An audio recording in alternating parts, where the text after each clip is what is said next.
अभी मैंने लास्ट में एक वीडियो बनाया था जिसमें मैंने बताया था, क्योंकि आजकल पुलिस के लिए रिक्रूटमेंट्स हो रहे हैं और मेडिकल टेस्ट्स हो रहे हैं, उसमें आई चेकअप भी होता है और आपकी विज़न की रिक्वायरमेंट 6'6" यानी 100% विज़न होनी चाहिए। एक आंख में 6'9" तक चल सकता है, तो 6'6", 6'9" या दोनों आइज़ में 6'6" विज़न होनी चाहिए। और साथ में लोगों के दिमाग में ये भी है कि मेरी को चश्मे का नंबर है और मुझे करेक्ट कराना है और साथ में मुझे ऐसी सर्जरी करानी है कि कोई निशान ना रह जाए। तो बहुत सारे बच्चों ने ये सवाल पूछा है और अक्सर वो वीडियो जब हम लोग के पास एग्ज़ाम टेस्टिंग्स के लिए आते हैं या लेज़र्स के लिए आते हैं, तो उनका एक ये सवाल ज़रूर होता है कि क्या मेरी आँख में कोई निशान तो नहीं रह जाएगा।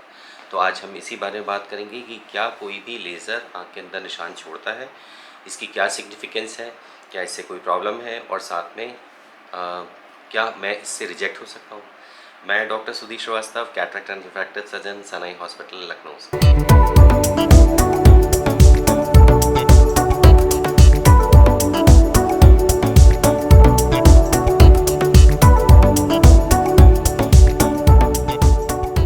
सबसे पहले ऐसा क्या है जिससे कि आँखों के अंदर अगर कोई निशान है तो क्या कोई प्रॉब्लम है, इस बारे में हम लोग बात करेंगे। कि देखिए, मैंने लास्ट वीडियो में भी आपको बताया था कि जब भी हम कोई सर्जरी करते हैं या जब बॉडी में कोई कट लगाते हैं या कहीं पे भी, ये यूनिवर्सल लॉ है कि अगर हम दो चीज़ों को अगर हम जोड़ते हैं तो कितना भी हम इसको स्ट्रेंथ से जोड़ दें, लेकिन उसमें कुछ अगर बाकी जो सब्सटेंसेस के जगह पे उस जॉइंट पे हमेशा एक वीक एरिया होता है।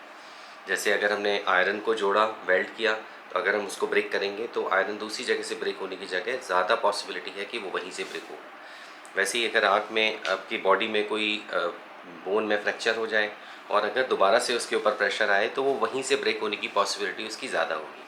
तो इसका मतलब कहीं पे भी कोई जॉइंट अगर वो क्रिएट हो रहा है तो वहाँ पे पॉसिबिलिटी ब्रेक होने की हो सकती है। तो इसलिए आँखों में जब भी हम कोई सर्जरी करेंगे तो अगर कोई स्कार है तो वो ओपन होने के चांसेस हो सकते हैं। जैसे अगर हम कैटरेक्ट सर्जरी करते हैं, पुराने समय में जो हम लोग के कट्स होते थे वो बहुत बड़े होते थे, कभी भी आँखों में प्रेशर लग जाता था या चोट लग जाती थी तो अक्सर आइरिस टिश्यूज़ बाहर निकल आते थे, वो उसी वुंड के थ्रू बाहर निकलते थे।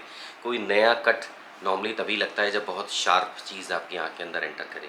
तो इसलिए इसका मतलब है कि हमारे कोई भी टिश्यू और ऑर्गन में कोई वीक एरिया अगर हम ना छोड़ें, तो अगर हम ऐसे जॉब में जा रहे हैं जहाँ हमें इंजरी की पॉसिबिलिटी ज़्यादा है, आँख पे किसी की चोट लगने की पॉसिबिलिटी ज़्यादा है, तो वहाँ पर हम अगर कोई भी वीक एरिया होगा तो वो दोबारा से वहाँ पर कुछ भी प्रॉब्लम होने की पॉसिबिलिटीज़ हो सकती हैं।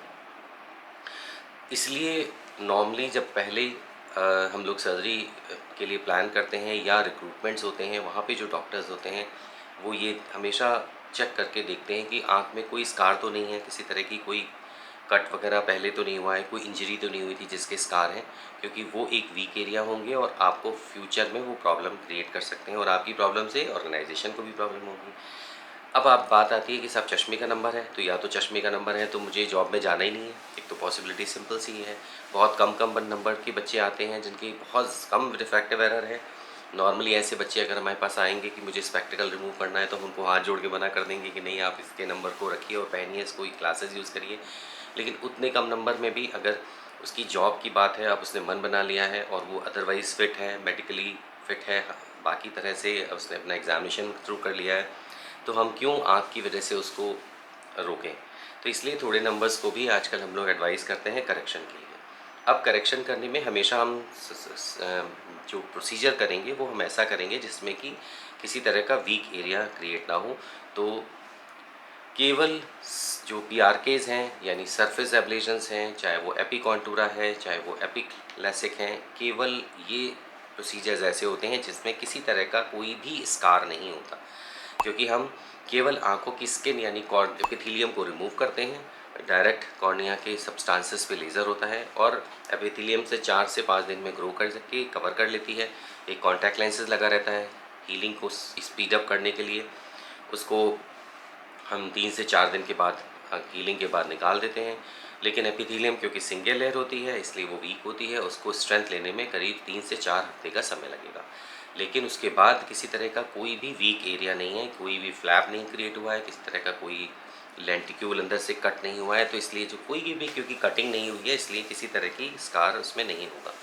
तो इसलिए ये मैंने केवल इस उन लोगों के दिमाग में जिनके डाउट्स हैं कि मुझे स्कार तो नहीं रह जाएगा, मैं क्या रिजेक्ट तो नहीं हो जाऊँगा, ये उनके लिए है कि अगर आपके नंबर कम हैं तो आप अपने डॉक्टर के पास जाइए जहाँ पे प्रोसीजर्स होते हैं, लैसिक प्रोसीजर्स होते हैं, उनसे डिस्कस करिए और उन्हें बताइए कि आपकी नीड क्या है, तो वो आपके हिसाब से वो प्लान करेंगे। और सरफेस एब्रेजन्स, एपी कॉन्टूरा प्रोसीजर्स या एपिलेसिक प्रोसीजर्स, पीआरकेस, ये डिफरेंट डिफरेंट नेम्स हैं, इनको आप करा सकते हैं। एपी कॉन्टूरा ज़्यादा पॉपुलर है क्योंकि इसका रेजोल्यूशन ज़्यादा होता है, तो इसलिए क्वालिटी ऑफ विज़न आपकी डेफिनेटली बेटर होती है। और एक चीज़ मैं और बता दूं कि कुछ लोग ये भी पूछते हैं क्या सुपरविज़न आ जाएगी।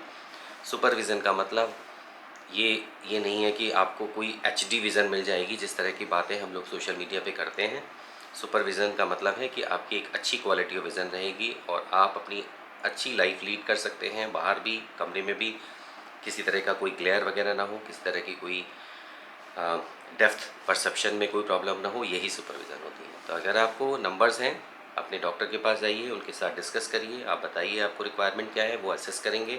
अगर आपके नंबर मॉडरेट रेंज में हैं और अगर सरफेस एब्रेजन करना आपके में सेफ़ है तो डेफिनेटली सरफेस एब्रेजन किया जाएगा। लेकिन हाँ, कम से कम 4-5 हफ्ते पहले यानी महीना 2 महीने पहले प्रोसीजर ज़रूर करा लें, क्योंकि रिकवरी हमेशा डिफरेंट होती है, हर आदमी में डिफरेंट है। ये नहीं कि आपने इस प्रोसीजर तो करा दिया, विज़न भी आपकी मोरलेस ठीक हो जाती है, लेकिन आपको आँखों के अंदर डिस्कम्फर्ट, इरिटेशन रहता है, ड्राइनेस थोड़ा सेटल रहती है, जो कि हीलिंग प्रोसेस चल रहा है। तो इसलिए आप वहाँ पे आपका जब आप मेडिकल के लिए जाते हैं तो आपका कॉन्फिडेंस कम होता है, इसलिए थोड़ा सा समय दीजिए। कोई भी रिकवरी के लिए समय अगर आप देंगे तो हीलिंग बेटर होगी और आप रिकवरी बेटर होने के बाद आपके रिजल्ट्स भी अच्छे होंगे, कॉन्फिडेंस बेटर होगा। कॉन्फिडेंस ही तो चाहिए अगर आपको जॉब में जाना है, और ख़ासकर ऐसे जॉब में जाना है जहाँ हमें आपसे प्रोटेक्शन चाहिए। तो इसलिए ऑल द बेस्ट। आपने एग्ज़ाम्स क्लियर कर लिया है, उसके लिए बहुत बहुत कॉन्ग्रेचुलेशंस। फिज़िकली फ़िट रहिए। आँखों के लिए अगर नंबर्स हैं तुरंत कांटेक्ट करिए नियरेस्ट हॉस्पिटल से, उनसे डिस्कस करिए, उसके बाद अपना प्रोसीजर प्लान करिए, डॉक्टर से डिस्कस करके जो भी बेस्ट होगा वो आपके लिए बताया जाएगा। फिर भी कोई सवाल हैं प्लीज़ पूछिए, मैं आपको डायरेक्ट आंसर कर दूंगा। आपके कोई अगर आप डायरेक्ट क्वेरी चाहते हैं तो आप अपना नंबर भी कमेंट बॉक्स में छोड़ सकते हैं, मैं उनसे कांटेक्ट कर सकता हूँ। इसमें कॉन्टैक्ट नंबर्स भी हैं जो डिस्क्रिप्शन बॉक्स में आप जाके वहाँ पे कॉन्टैक्ट्स नंबर से भी डायरेक्ट हॉस्पिटल को कांटेक्ट कर सकते हैं। अगर किसी तरह की क्वेरी है, कोशिश होगी कि आपकी क्वेरी को पर्सनली हम लोग आंसर करें। बहुत खुश रहिए, बहुत ध्यान रखिए, अपनी आँखों की सेहत का ध्यान रखिए और खुश रहिए। नमस्कार।